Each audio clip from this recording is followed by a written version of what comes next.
Ma'am Maricel, magandang umaga po. Magandang Pasensya umaga na po, po. baka mahina ang signal. Nandito lang po ako sa MacArthur Highway sa Pampanga. Oo, Pasensya na po. loud and clear, Sec. O ano po bang meron dyan ngayon sa MacArthur Highway sa Pampanga at nandiyan po kayo ngayon? Opo, sinisigurado lang ho natin kasi alam niyo naman noon, ngayon na ho talaga dadagsa yung mga biyahero natin ngayong Wednesday, Mercury Santo. Sinisigurado lang natin na talagang free from obstruction itong national highway natin. Lalo na sa construction, pati na rin yung mga truck na minsan bumabarandra sa kalye mismo para tuloy-tuloy yung daloy ng traffic at kahit paano makatipid naman sa biyahe at saka sa konsumo ng gasolina at diesel yung mga kababayan natin bumabiyahe. Sec, hindi nyo yun po kasama kasi ngayon. direktiba ng Pangulo natin.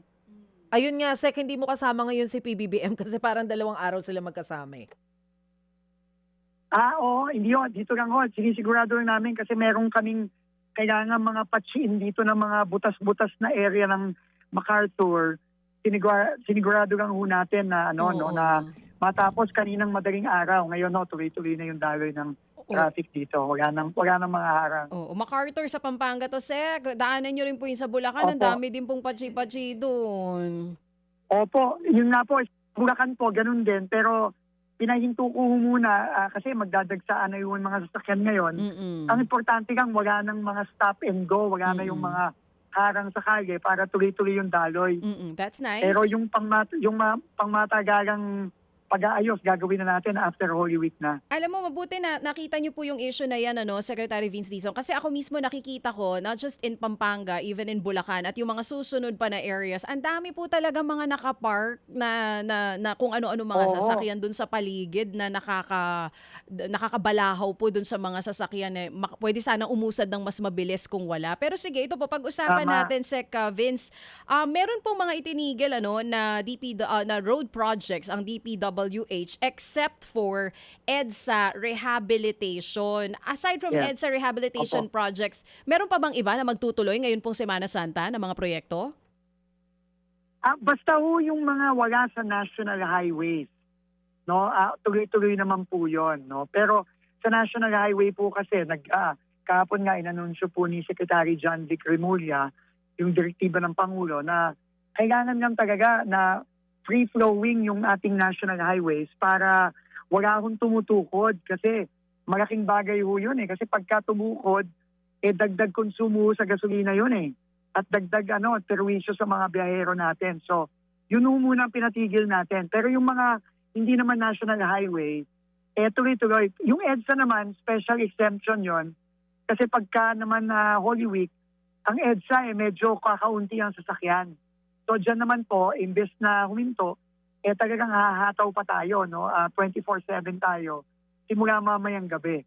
In fact, nandun nga po ako sa EDSA mamayang gabi para lang masigurado na talagang papaspasan natin. Oo, Sec, wala kang pahinga. Hindi ka mag-Holy Week, Sec. Di ka lalabas ng bansa. Hindi ho, dito lang. Oo. Kasi kailangan bantayan itong mga alam mo naman, minsan sa DPWH, marami din pasaway kaya kailangan bantayan natin eh. Oo, ito pong binabanggit ninyo na EDSA rehabilitation that will start today, mamayang 10 p.m. po yan, hanggang Monday ng alas 4 ng umaga, Orense hanggang Rojas Boulevard. Anong eksaktong scope po dito yung tatamaan? Tsaka ilang lanes po yan? Actually, pipilitin natin kung ano ang kaya nating tapusin. 24/7 po tayo, no? Araw-gabi. Magtatrabaho po tayo. Kamukha din po ito nung ginawa natin nung Pasko na wala masyadong sasakyan kaya nakaka 24/7 construction tayo. So nagpapasalamat po tayo sa MMDA, pinayagan tayo dyan. Pero kasama na rin to sa pagpapaspas natin kasi sabi nga ni Pangulo, the earlier na matapos natin tong first phase ng EDSA rehab, the better. So pipilitin natin kung ano ang kaya nating tapusin hanggang Lunes ng madaling araw. Pero kung hindi po... Kasama na rin yung sidewalk. Oo. Kasama na rin yung sidewalk tsaka yung mga bike lane natin. Okay. Gagawin na rin natin, papaspasan na rin natin. Oo. Sec, bali like total lanes lahat yon o may kahit papaano may isang lane Lahat. naman po lahat, so talagang sarado po ito? Hindi tayo magsasara pero tuloy-tuloy lang tayo ng trabaho kasi ang kagandahan naman, mabilis naman yan kapag natuyo na yan, pwede nang daanan. Oo. pwede ba balikan lang natin, Sek? Kailan natin sinimula yung EDSA rehab sa South? Kasi last week kasi, napadaan ako dyan, nagulat ako kasi sabi ko, pwede palang ganito, mabilis matapos, tapos maganda. Hindi ka natutugs-tugs-tug sa gitna ng EDSA. When did you start the yun nga project? nung ano, At kailan po tayo, nung kano?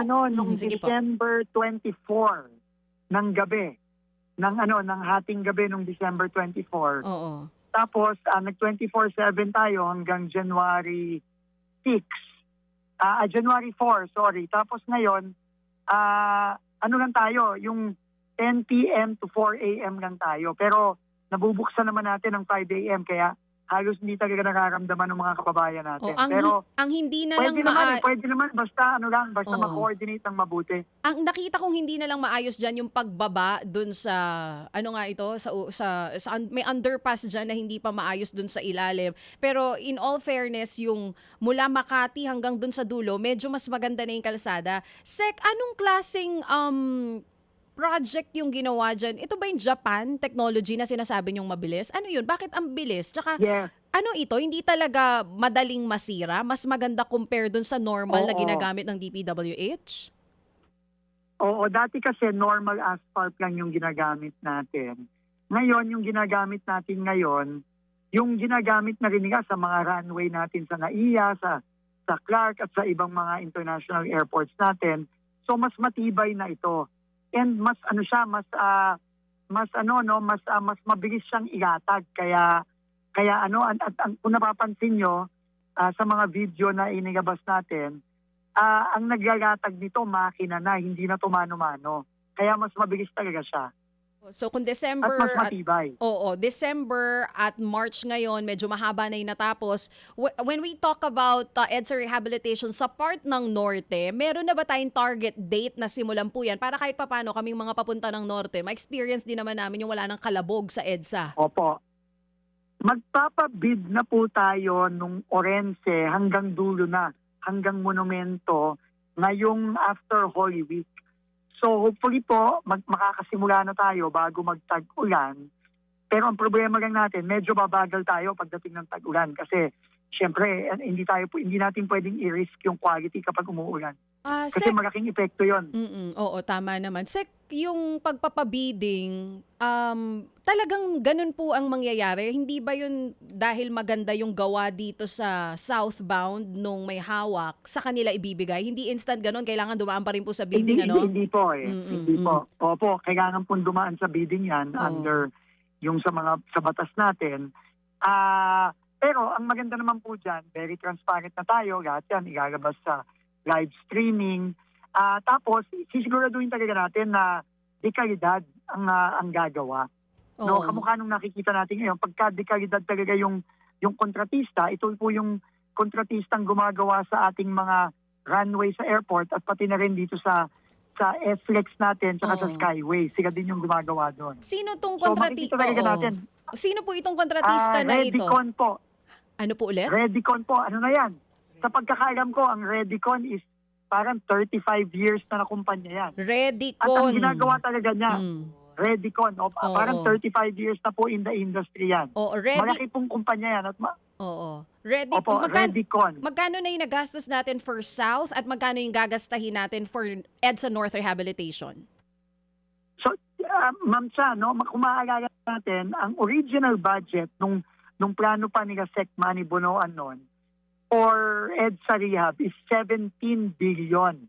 No, dahil po sa pagbabago natin ng teknolohiya at nagbaba din tayo ng presyo ng mga materyales, yung budget na lang natin for EDSA Rehab ngayon ay 6 billion na lang for 17 billion, from 17 billion. So, para po dun sa phase 1, mga mahigit 1 billion lang, mga 1.3 billion. Tapos yung from Orense hanggang Monumento, yung remaining na ng EDSA, no? Ano na lang, mga a little close to 5 billion na lang, less than 5 billion na lang ang magagamit, ang magagastos diyan. So yan ibibid na po natin ngayong after Holy Week. Sek, magandang umaga. Napansin ko lang po. Ay, sorry, nawala po ba? Hindi, si sir. Maricel na po na ito. po ito. Ayan. Okay. Oo. Sec, napansin okay. ko kasi Hi, Maricel. Good morning po. Magkakasunod po yung Good morning. pagbubukas natin ng mga expressway, yung mga toll road. Opo. Very Opo. timely doon sa pagtaas ng petrolyo. Ano ba to, sir? Pinapaspasan? Pinapaspasan po talaga ni Pangulo. In fact, ano pa yan, no? Bago pa declare ng state of emergency si Pangulo, mga 3 weeks ago pa, sinabi na niya kung ano pang kaya nating buksan, paspasan na natin. Meron pa nga isa sana, kaya lang hindi umabot. Yung sanang Calax mula Governor's Drive papuntang Silang. Mhm. Dapat pinipilit natin, kaya lang hindi na tayo umabot. Pero tingin ko, within the month of April, mabubuksan na rin natin yan. So far, sir, ilan na po yung mga toll road, mga expressway na binuksan natin para matulungan yung mga motorista? Isa po sa Metro Manila, yung rampa ng NAIA X, papasok ng Terminal 3, para hindi ka nabababa sa Resorts World, hindi ka na matatraffic sa ilalim. Diretso na sa rampa ng NAIA X. Tapos meron tayong mula Cavite hanggang mula Parañaque hanggang Taguig. And then itong binuksan ng ni PBBM kahapon, yung sa Cabanatuan naman. Ngayon, ang susunod naman, yung sa South naman, sa Cavite, sa Governor's Drive, papuntang Silang Cavite. Napakalaking bagay din nun. Kasi hindi ka na kailangan, lalo na yung mga bumabiyahe papuntang Tagaytay, malaking ginawa na yon. No? Pero hopefully this month of April, matapos na natin yon. At sa pag-aaral po ng DPWH, sir, gaano po kalaki yung pwedeng matipid ng mga motorista dahil dito sa pagbubukas nitong mga expressway?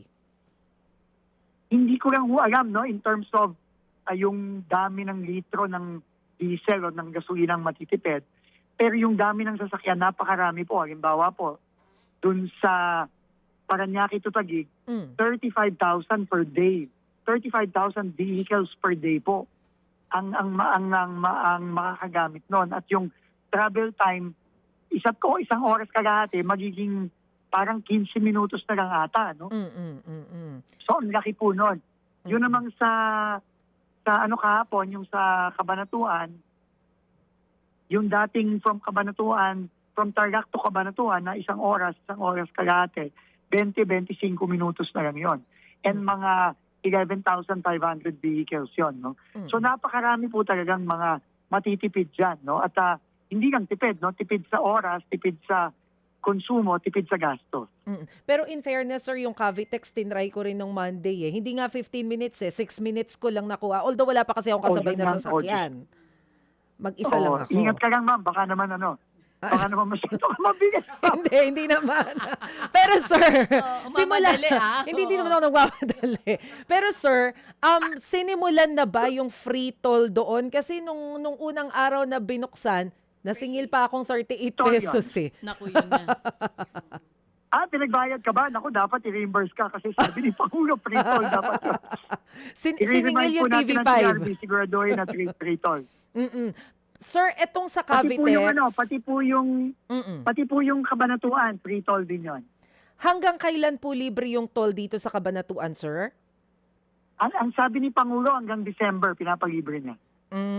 Okay. Sir, Hanggang December of this year, so remainder ng 2026. At yung sa Cavitex, buong Abril po, ano? Buong Abril, opo, buong Abril. Opo. Sir, ilan na rin po yung mga chuper operators na nakausap namin at umaaray talaga dito sa pagtaas ng presyo ng petrolyo. Yung iba, kagaya ng mga nakakausap namin na fishermen, naghahanap na lang daw ng ibang trabaho, parang gusto na lang sumama sa construction kasi nga masyadong mahal yung petrolyo. Meron po bang plano ang DPWH patungkol dito sa mga gustong mag-shift ng trabaho ngayong mataas ang petrolyo? Baka meron kayong mga bakante dyan sa DPWH, mga construction workers. Opo. Alam mo, ang kagandahan nga po nito is pinapapaspasan po talaga ni PBBM itong ating mga construction projects. So, ano po sa mga kababayan natin po, marami pong magiging available na trabaho sa construction. sa kanya-kanya yung mga lugar. So, kung medyo naiipit na po kayo dyan sa ginagawa nyong trabaho ngayon dahil nga sa pagtaas ng crudo, ito po, marami pong magiging available na trabaho dito sa construction. Ano po ang Parang dapat po, nilang gawin, Sec?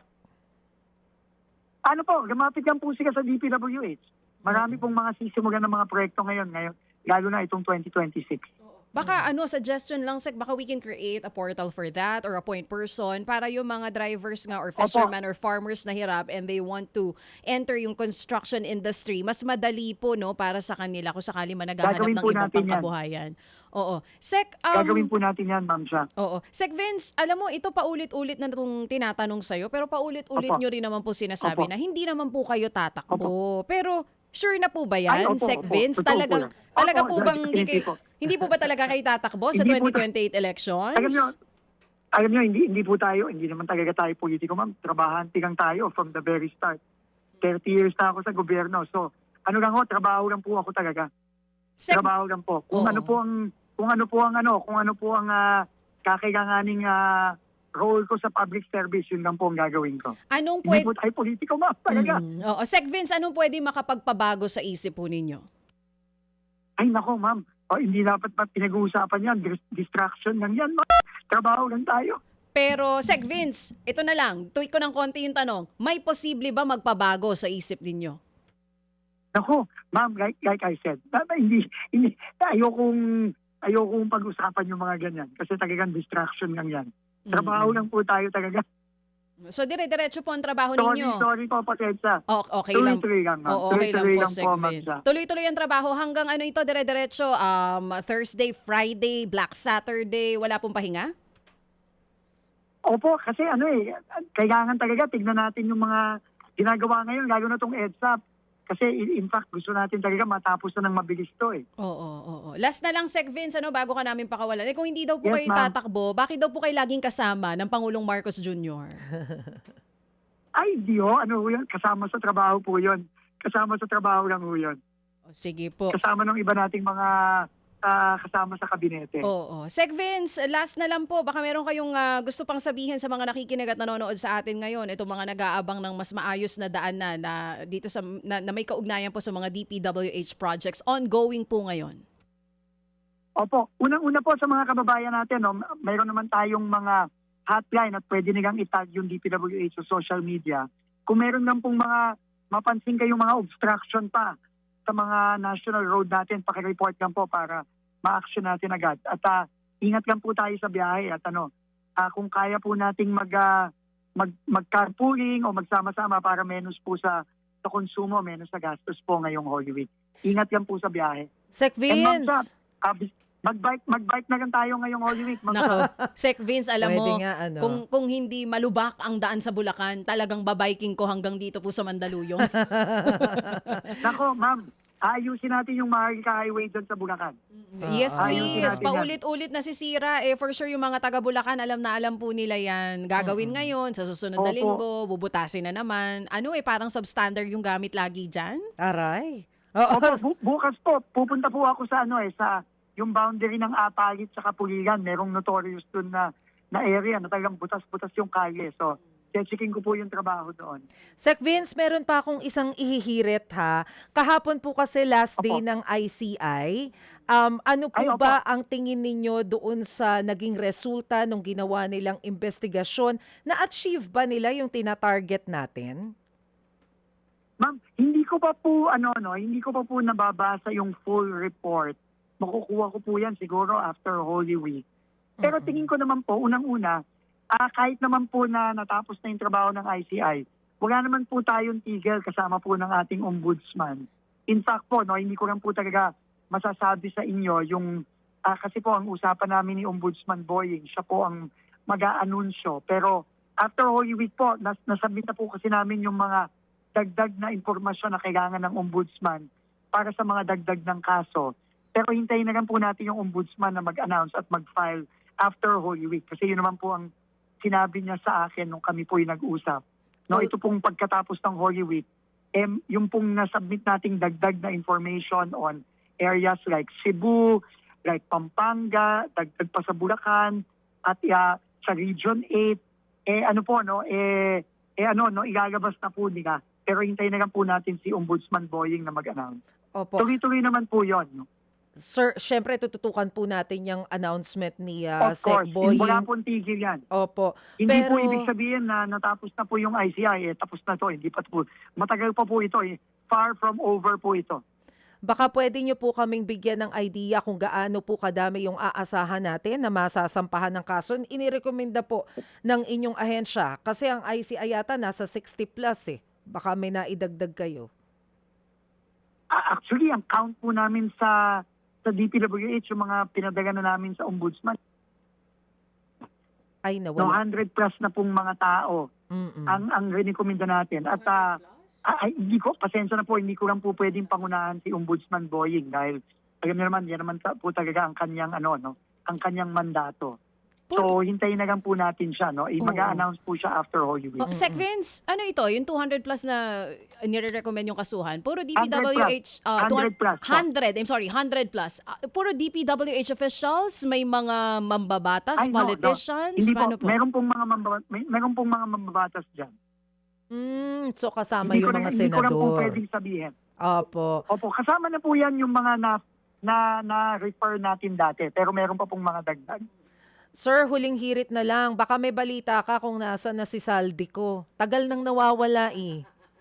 Oo nga, no? Well, again po, alam ko po, no, sa huli namin pag-uusap ni Ombudsman Boying, I think napupuntirya na po nila at nakikipag-usap na po sila sa mga foreign partners natin, kasama na ang mga foreign law enforcement agencies at mga bansang napupuntirya nila kung saan nagtatago itong si Saldico. Pero tingin ko lumiliit na po yung kanyang yung kanyang mundo, ika nga. Oo, Sec Vince, bilang ikaw pa rin ang head ng DPWH ngayon, kumusta? Natigil na po ba yung kalakaran ng porsyentuhan dyan? Kung hindi pa po nila ititigil yan, no, kung meron pang mga pasaway diyan, pasensyahan tayo, masasama sila ng mabilis dito sa mga kakasuhan natin. So you're So very yun naman po talaga ang You're very very tayo na Oo. very strict po tayo sa ating Oo. sa ating directive na wala na, tama na yung kalakaran na yan. Oh, you're very confident na under your watch wala nang ganito na mga porsyentuhan. Yan po talagang talagang yan ang talagang tinatakot po natin lahat ng mga taga DPWH na itigil na nila yan, no. Ayusin na nila yung trabaho at nakikita naman natin kapag po yung pera hindi ninanakaw at maayos, nakikita niyo naman sa quality ng trabaho No, talagang hindi natitipid, hindi na short-change yung mga kababayan natin. Sige po, Sec Vince, wala ka ng boses, pahipahinga din pag may time. Sorry po. salamat po. sa po, oras. Ma'am Sa. Oo, salamat po sa Ma'am oras. Maricel, salamat po. God bless Salamat po. Bye po. tayo, Ma'am Sa. Sige, bye Ngayong tayo Holy Week. soon. Basta wag mo ko iwan sa ahon. Secretary Vince Dizon po. Hindi po. Secretary Vince Dizon ng DPWH. Mga kapatid, para sa iba pang mga balita at impormasyon, sundan niyo po kami sa X, Instagram, Facebook at syempre sa TikTok, True Network PH. Mag-subscribe din po kayo sa aming YouTube channel, True Network. May website din po tayo, truenetwork.ph. At pwede nyo rin po kaming mapanood sa Channel 19 ng aming True FM TV. Lagi pa rin makinig sa radyo dito po sa 105.9 True FM dahil dito, laging true sa'yo, kapatid. Dito tayo sa totoo, tunay at tapat.